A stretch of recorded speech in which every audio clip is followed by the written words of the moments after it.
Hi, I'm Zoe Starr, and welcome to my show, Paranormal Extraction.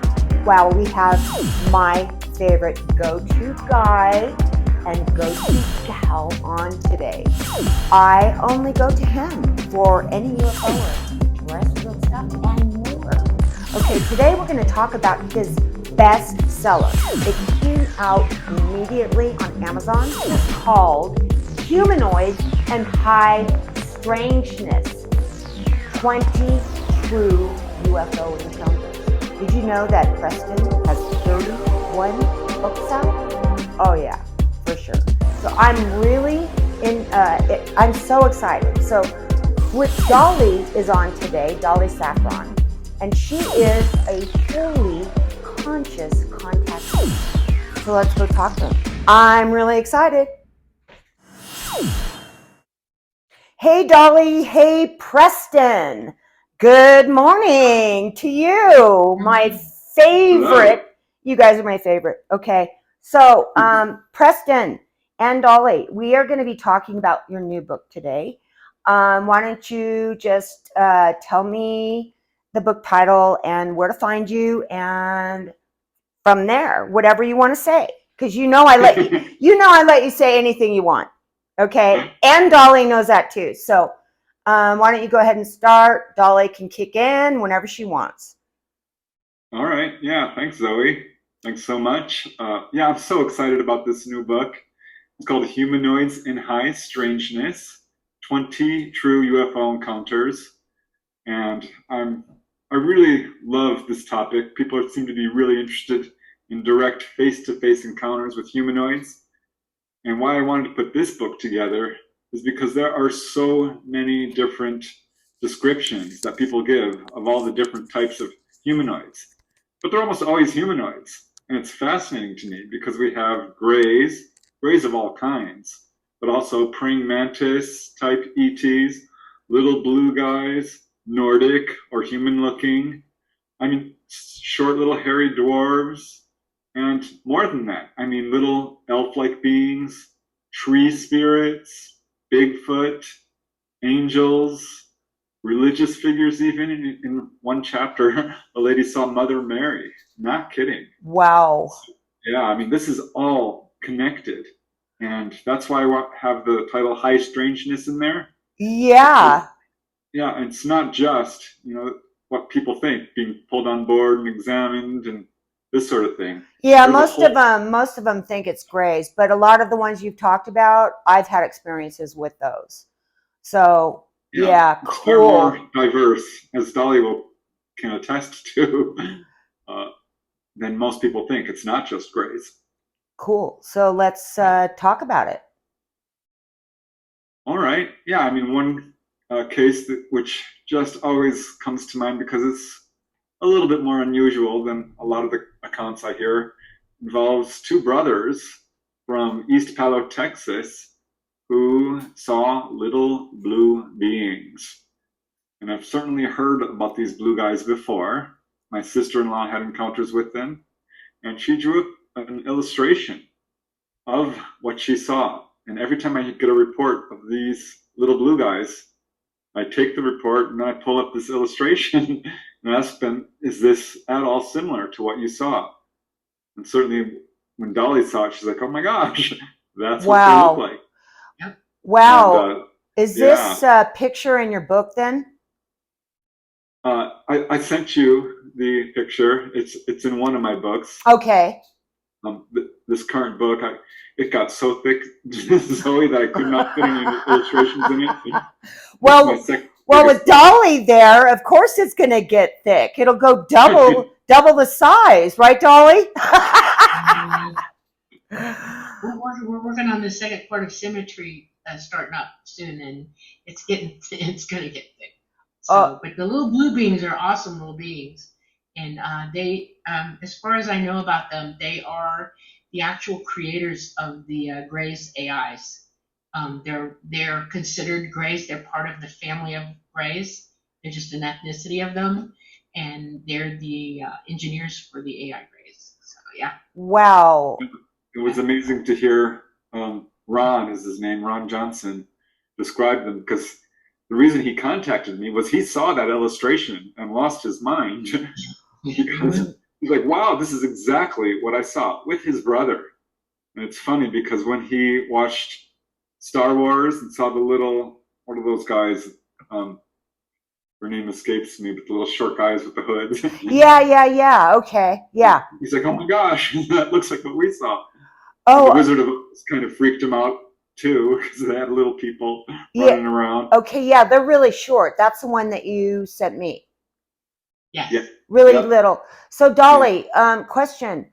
You said that AI created the Greys, and so okay. No. What did you say? The little blue guy, the little blue guys are in the family of Greys. They're one of their ethnicities, okay? And they're engineers. They a lot of people will report seeing them and the AI Greys with them together. And there's a reason for that. They engineered them, and they travel with them sometimes. They do really well with children, so a lot of children will see them together or one at a time. And that's what I said. Wow. Yeah, which is exactly what Ron reported.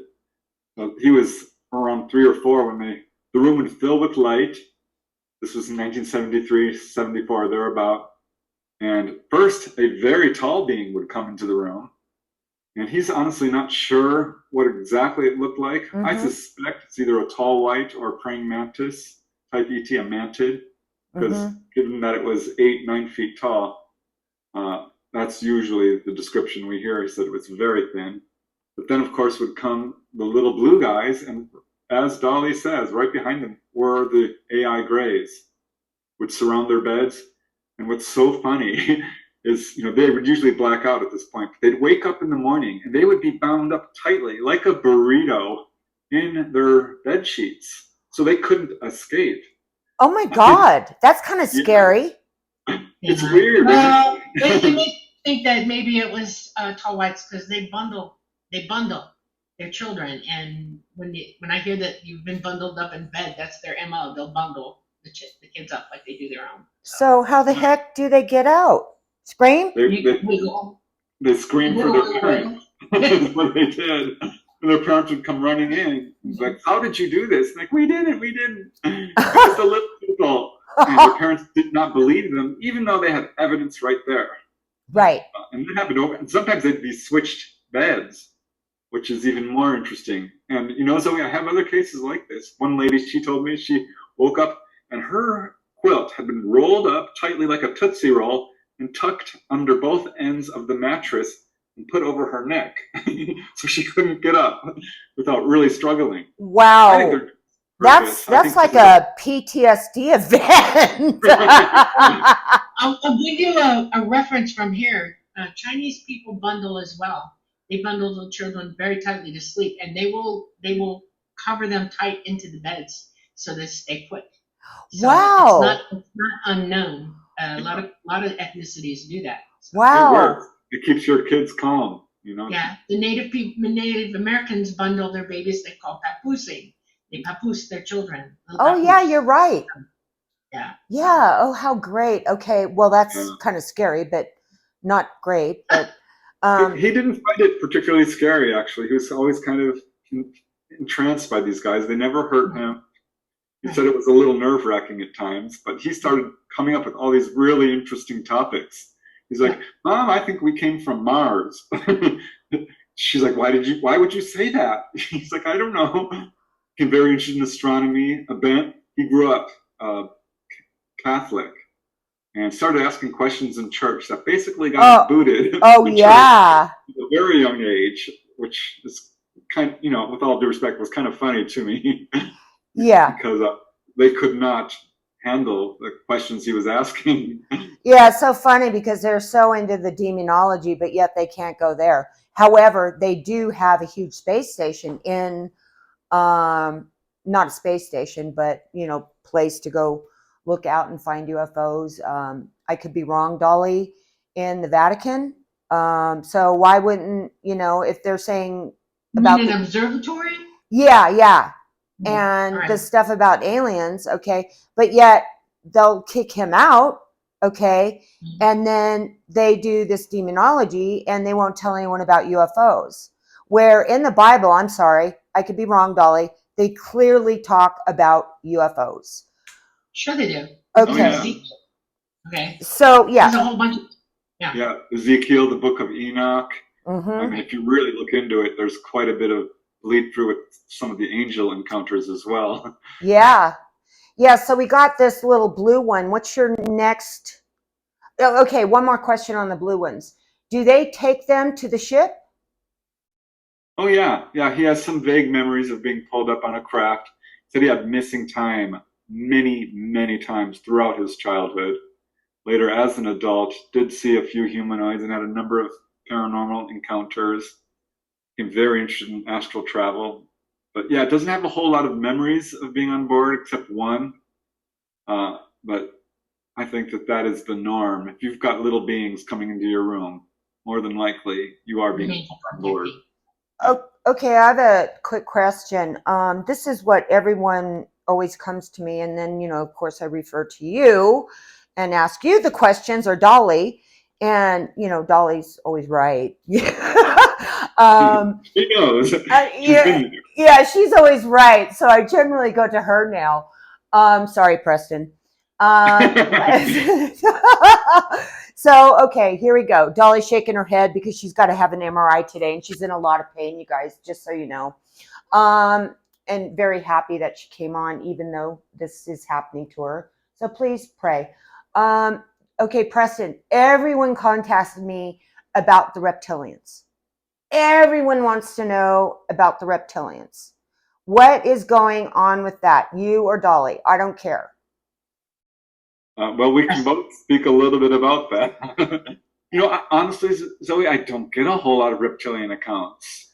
Oh, I really? don't. Yeah, I've gotten a few, so it does turn up, but they're very interesting to me. One lady I did talk to had very pleasant encounters with reptilians. In fact, they were intimate encounters. Wow. Really? Relationship with them. Oh yeah, absolutely. You mean And like Barbara Lamb? you mean like sexually? Yes. Oh my God.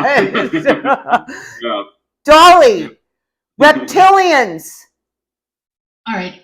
I have encountered what you would call quote unquote a reptilian, and I'm gonna say what I saw and describe what I've learned since then. Okay. Okay. And I'm gonna compact it.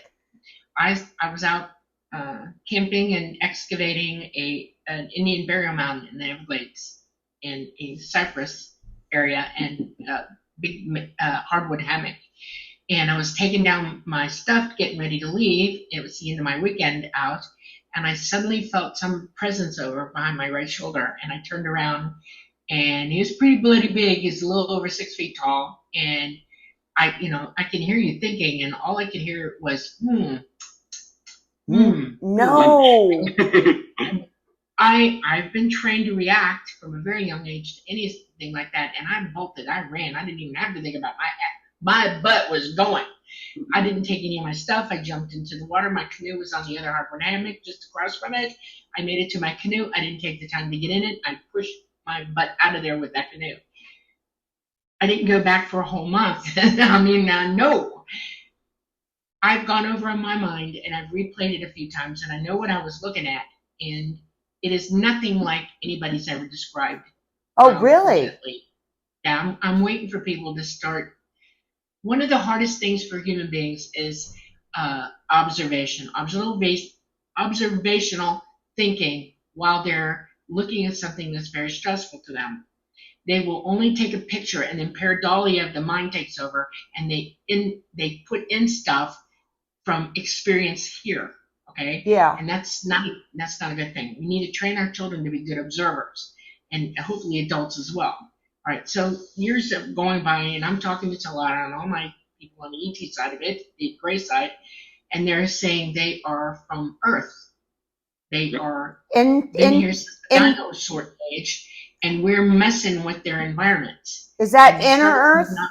They're in inner. No, ma'am. Oh, No, ma'am. okay. No, Well, in caverns and stuff, not yeah, in the we're hidden. Before we spread out with our people and started taking down habitats, they had a really good places to stay and observe. That started changing in the 50s and the 60s, and there were more instances of people observing them. They're sentient, they're evolving like we are, they're intelligent, and they are very psychic as well. These are the beings that I am aware of, and this is what I saw. They are humanoid, but reptilian looking, but they're not reptiles. They have no long tails, and they have, you know, ethnically they look different from us. Okay, their base ideology or how they were, coming up from dinosaurs being reptile, they're evolving. Okay, so we got that going on. Well, we have governments on this planet who have seen them, captured them, and are messing with them. Yeah. They've taken them to their underground facilities. This I know about from the Greys, taught me this. They are breeding them and trying to use them because they're treating them like they're animals and not what they really are. And so people nowadays are starting to see things that aren't okay. Yeah. And that's what we're seeing. And unfortunately, it's hard to convince people of the truth when there's so much misrepresentation and flat out lying about it. Okay. Some people have said the reptilians are evil or bad, but would you call a crocodile or a bear evil because it's hungry and wants to eat? You know what I mean? Well, a mean Bigfoot. No, I want to make a point here. That entity, that person, and I'm going to call him a person because he was thinking. I could hear him think, and I understood what he was thinking. Let me go, because he could have overtaken me at any time. Oh. Any time. Let me go. Okay, I had 100% in hindsight made me realize that I wasn't really dinner. He was hungry, but he made the decision not to make me dinner. And I came to understand that as I got older, and I was like, oh, wow, okay. That's a big decision on a hunter's part not to take the kill because it has morals or responsibility to us and itself. We all cohabitate here. You have to think things through and look at it from all sides before you come to a real conclusion about them. Yeah, well, I talked to another contactee who said the same thing, by the way. Oh, really? That the reptilians are from here, that they survived from the dinosaur age. And exactly what Dolly is saying. Wow. I've got a few reptilian accounts, but they're usually not associated with UFOs. They're out in nature. Okay, yes. Yeah. This is interesting because I did an interview that was private with a guy that was having encounters. Okay, so it was reptilian, but it was nothing like the reptilian. Okay, nothing like that whatsoever. And so he lived out in the middle of nowhere, so everybody in that community out there, and they have 100-acre plots or whatever, they would know that they were getting clicking noises at night. And I don't know, Dolly can butt in on this, but all of a sudden they were like, they knew they were there because of the way they looked, and they would do like a gifting with them. Okay. And they would take the gifting and leave like this white kind of dust behind. But they finally realized that, okay, these are reptilians for whatever reason that were running around on everyone's property. And so they started to communicate with these by clicking. Click with them. Click. They communicate that way. They click. They also growl a little bit. They don't have a hyoid bone. And if this is an evolutionary being that's come up from reptiles, it wouldn't have a vocal box like we do, where we use a hyoid bone to speak. And clicking is and the growl. He talked about the growling too, because one came in his house. So he just used a little, this is kind of funny, a little broom to tell him to go. This was his private place, and he would get his stuff out. But yeah, so it was great, but absolutely refused to have be on camera. So anyways, okay, great. So we got the reptilians. What's another one of your favorite of high strangeness? Oh, I love the Manted cases because they're always a little bit different. And the one that really intrigues me in the book involves a lady by the name of Sandra, who has a very young girl, age, gosh, let me think, I think it was around 11 or 12, was walking, or actually taking a bicycle to her friend's house. This is in Albuquerque, New Mexico, way back in 1940. Wow. Wow. Yeah. And had a UFO drop down on the highway right in front of her. This is a pretty remote highway. And a door opened, and there in the doorway was a Manted being wearing this kind of little smock and was very friendly, kind of motioned to her to come on board the craft, which Sandra did. And the Manted said, "You can call me Mother," which is so interesting to me because Dolly described a similar, introduction to her main liaison, who she calls Mama. And yeah, there's a lot of parallels with Sandra's story and Dolly's. Sandra was taken on board, and this Manted mother basically gave her a tour of the craft. There were a bunch of little grays who were super friendly, very playful, kind of circling around her like little children, chirping and kind of almost giggling, feeling her hair. Sandra had long blonde hair, which they really entranced by. And they took her to the window, and mind you, she had just gotten on board. Sandra looks out the window, and she sees nothing but stars. She couldn't believe it. She had not felt any movement, but they were clearly not on Earth anymore. This was a tiny little craft, but inside it was much bigger. And she got a little tour of the craft, and they took her to the center of the room where there was this device. And she says, "Preston, it kind of looked like a TV." Back then, she didn't have any TVs, but in hindsight, she says that's mostly what it looked like. And it projected this lifelike hologram, which was quite small, just a couple of feet, and showed a horrific scene of war and destruction. Wow. Yes, this is a common message people get. Yes. Certainly she did.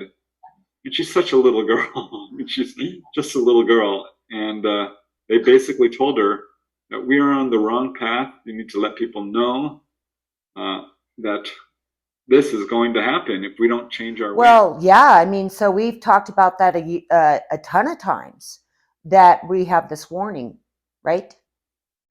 Exactly. It's very, very common. It's one of the most common things.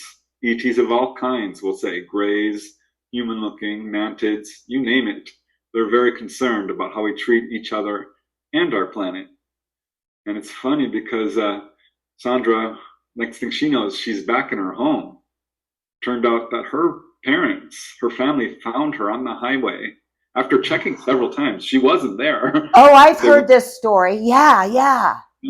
They went back again to check, and sure enough, there she was. So she was missing. She was physically missing from her location for a good hour or two. And she didn't tell her parents. I'm like, "Why didn't you tell them?" She says, "Are you kidding me?" Even back then, I knew they wouldn't have believed me. And she did try telling a few of her school chums, but she learned, no, that wasn't a good idea. But it was distressing for her because she's like, "What am I supposed to do with this information?" Oh, poor thing. I'm 9, 10 years old. How am I going to stop wars? So yeah, it distressed her all the way up to the present day. Oh my God. Well, you know what's really cool? Yesterday I walked out of my house and a praying mantis was right on my doorstep. And I was like, "Hey, honey, oh, you're so pretty." And I went down and I was looking at him. I took a picture of him. He was so cute. And then, of course, I took him to the lawn. I didn't want anything to happen to him. So by the tree, but it was so cool. I mean, it's rarity. Interesting. It's a rarity that you ever see a praying mantis in Nevada. Okay, so I was so excited. Some people do call them the Watchers, and I know Dolly had an encounter with them, and yeah, it spoke to her as well. Wow, Dolly. So what is your consensus about the praying mantis? They are extremely intelligent beings. They're very highly evolved beings. and they're somewhat not so much in this dimension as another. They kind of go back and forth. They're capable of going back and forth between us, and they are the watchers. They survey humanity. Period. They keep an eye on us. They know our heart. They know what we're thinking. They relay this in a very discernible scientific way to the entire community, and they help us communicate with one another as well. You don't realize they're doing it, but they are. They are those that see future events more clearly than even the Greys do. They know what's ahead of us. That's why the interdimensional abilities are there, and they're scientific as well.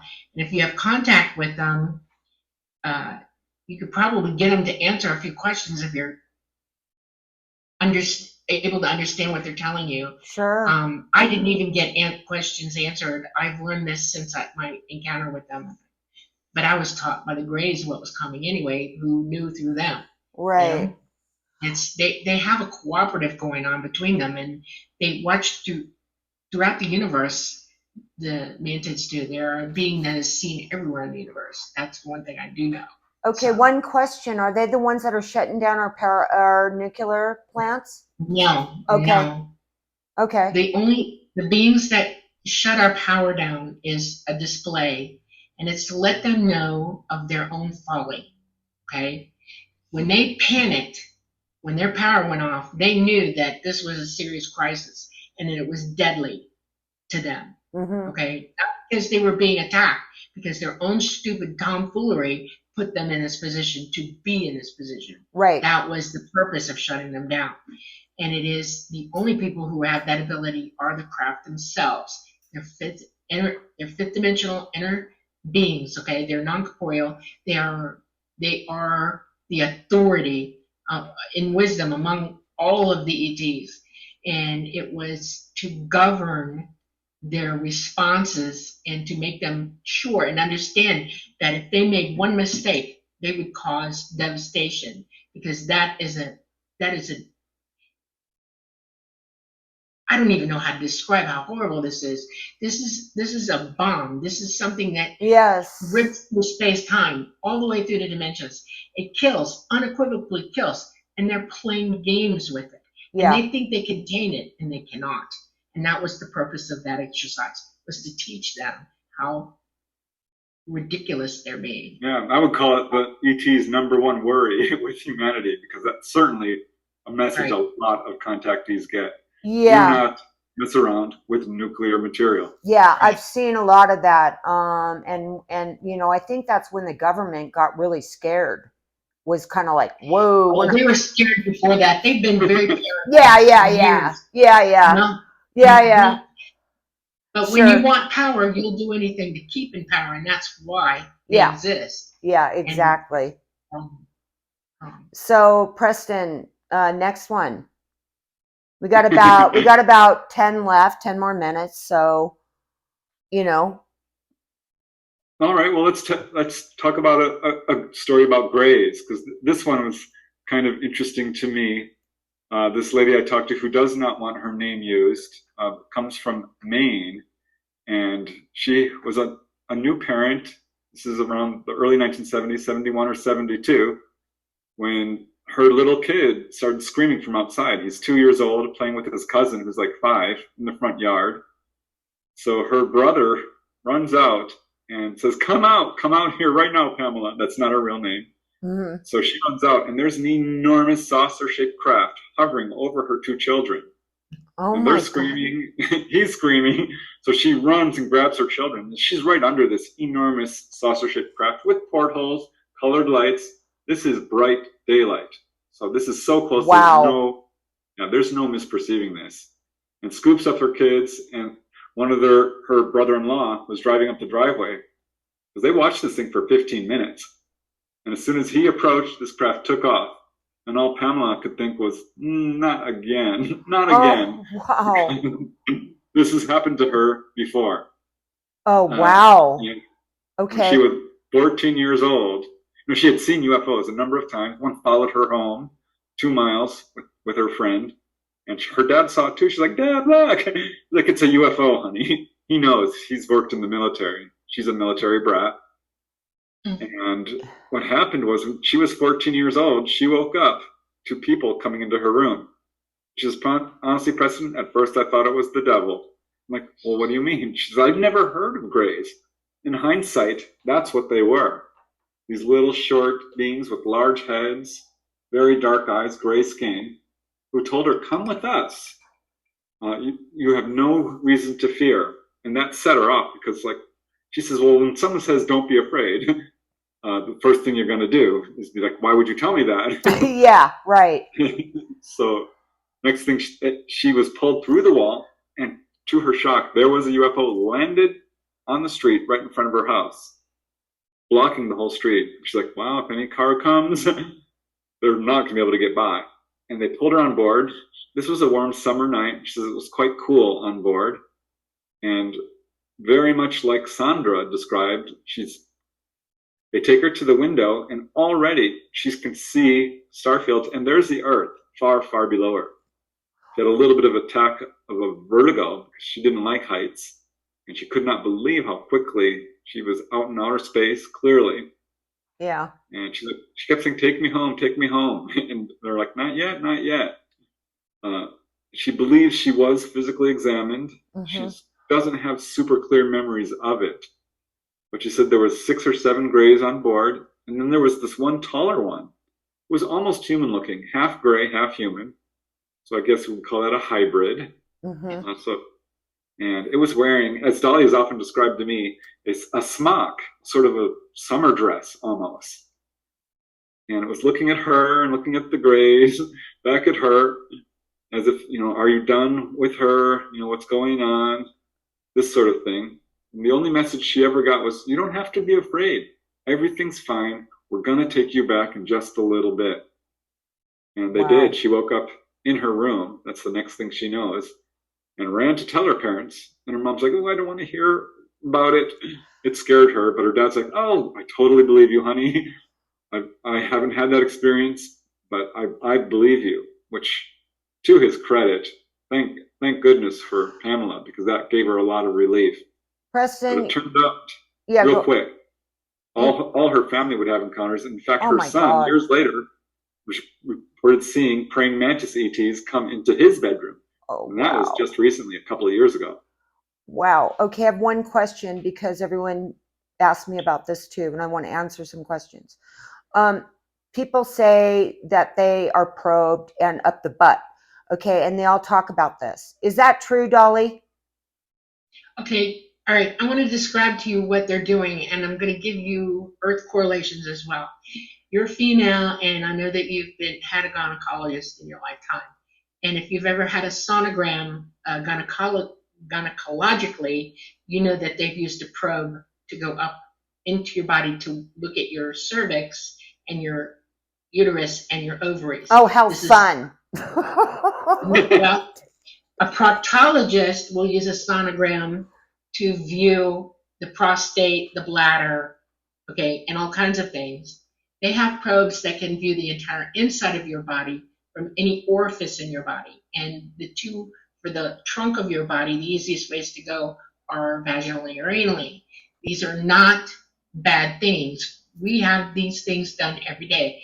People go every day to the doctor and have some sort of probe used on them. Wow. They go down their throats. They do, okay? Let's be real about it. You can learn a lot, a whole lot. Wow. From doing about a person's health status. Right. Okay. Without being invasive, without cutting you up and doing horrible things. Okay. So yes, we are probed. We're probed here and we're probed there. It is a medical review of you. It is not to harm you. It is to make sure that you're okay. Period. Wow. That's all. I did a deep analysis of this, actually. I didn't find nearly as many cases as I thought I would. Maybe a lot of people don't talk about it, but yeah, it absolutely does happen. People describe pretty much the exact same instruments used, and people don't find it particularly pleasant, but I don't know of anyone who's been hurt by it. Right. And in fact, people have been told basically that they will be healed of a certain condition, this or that. So this is. And they generally only bring the probes out when you have a problem and they're looking for it, just like your doctor would do here. So. Right. Well, diagnostic device. Yeah, I get a That's all. lot of those that come to me that have had that. Okay. And they're scared to death about it. So now I know what to tell them. Okay. Yeah. You So, might also work on the fact that we're triggered to be afraid of everything, unreasonably afraid. Afraid is almost a word that we freely throw out there without thinking about whether we're really afraid or not. And what happens is you use that word and then you become afraid, or it triggers your response because you've been conditioned to be afraid. You might want to get everybody to start thinking about literally thinking through everything before they respond to it and see it for what it really is.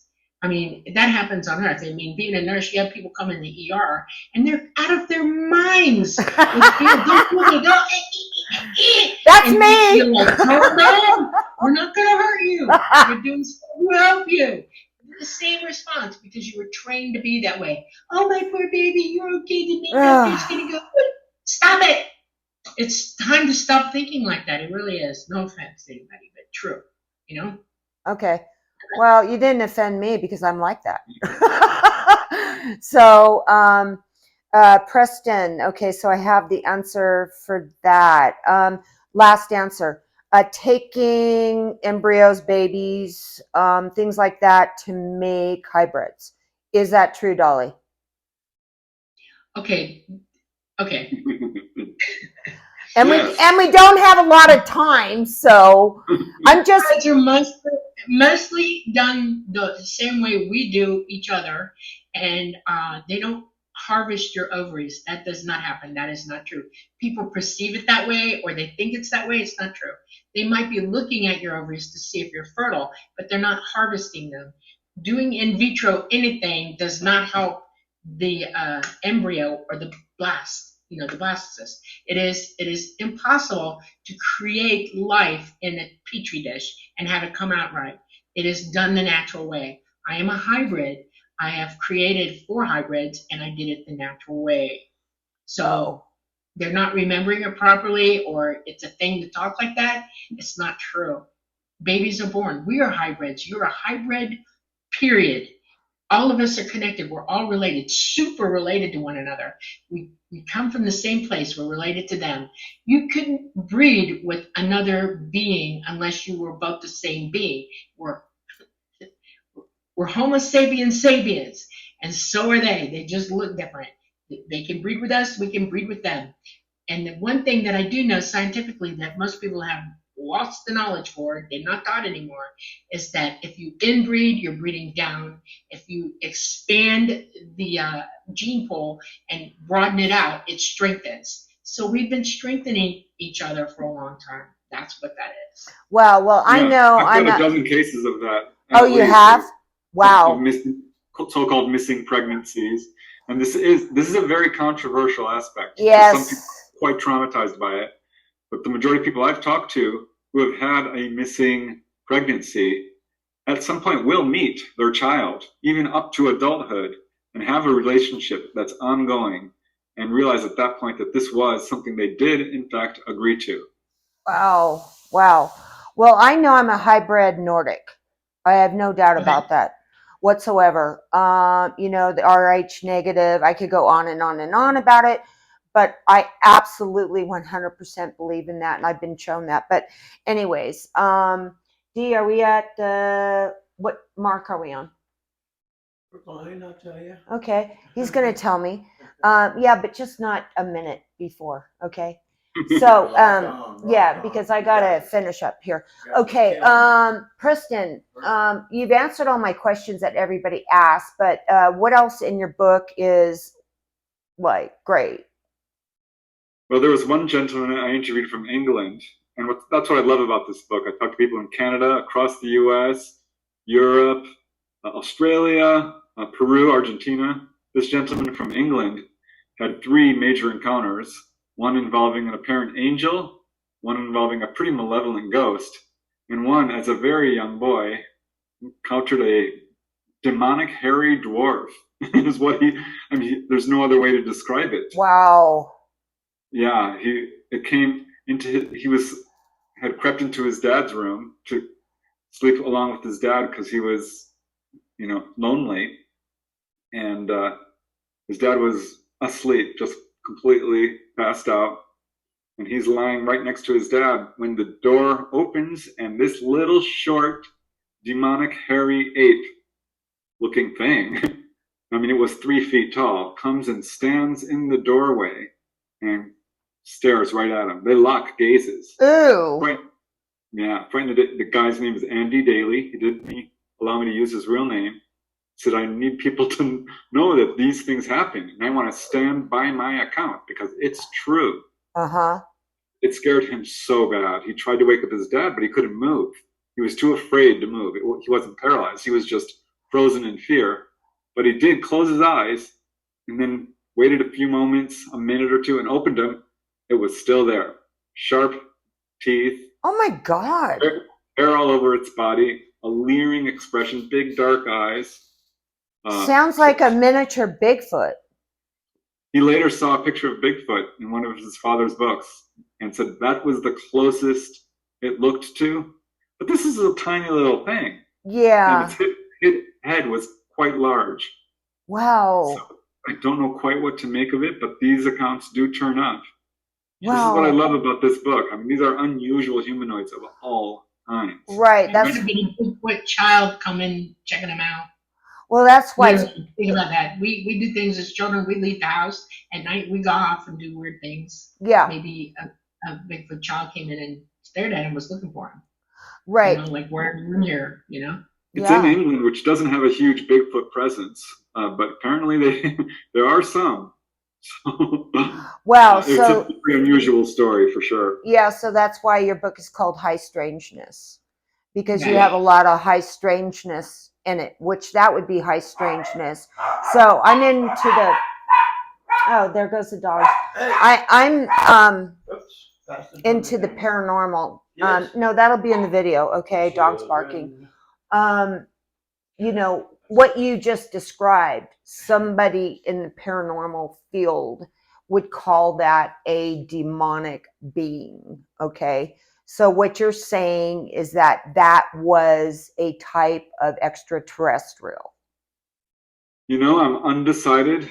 We discussed it over and over, and he's like, I honestly can't tell you. Wow. He says, Okay. it was physically there. It was not in the least bit transparent. He saw its shadow on the wall. It moved the door. It wiggled the door handle.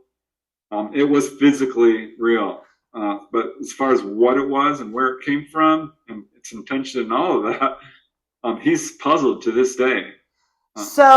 Did it do anything to him, or just stared at him? Just stared at him, which is odd, isn't it? Yeah. Dolly, what do you think of that? I really think it was a possible Bigfoot child.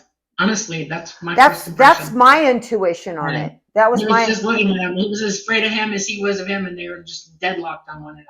Yeah, that was my intuition. Was the Bigfoot child. You never approach up to him, which often ETs. I mean, they'll come right to your bed, and in fact, will go face to face, do a little. I mean, inches to your face. That didn't happen. Imagine this little being, and he's walking around in the woods, and he sees the house, and he's been watching this kid from afar, probably. And in the middle of the night, he went looking for him, and he didn't find him in the room that he expected him in. He's probably eyeballing him like, "Why are you in here?" You know. But he was probably repressed from touching him because there's an adult laying next to him who could have done him harm. See what I'm saying? You have to think your way through all of this. I really think that it was probably a Bigfoot child. He's the nicest guy, totally honest, and later as an adult had an angelic encounter in the hospital while his son was undergoing very, very serious medical issues right after being born, very much premature. So he saw it again.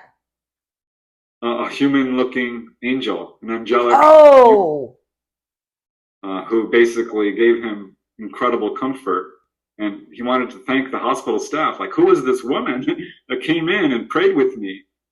There was no one of that description in the neonatal unit. So it was a very unusual encounter with what appears to be an angel or a spirit guide or an interdimensional being of some kind. Yeah, I have a lady I call her the Lady in Gold. But hey, everybody out there, they've just given us just a small portion of this great book, okay, Humanoids and High Strangeness, okay, 20 true UFO encounters. So we've just kind of scratched the surface on this one. So if you go to Amazon and you look up Preston, and it's Dennett, you are going to find his books. Also Symmetry, okay, Dolly, Symmetry of, what is it called? A True UFO Story. Okay, A True UFO Story. You want to find out about Dolly? That is absolutely incredible.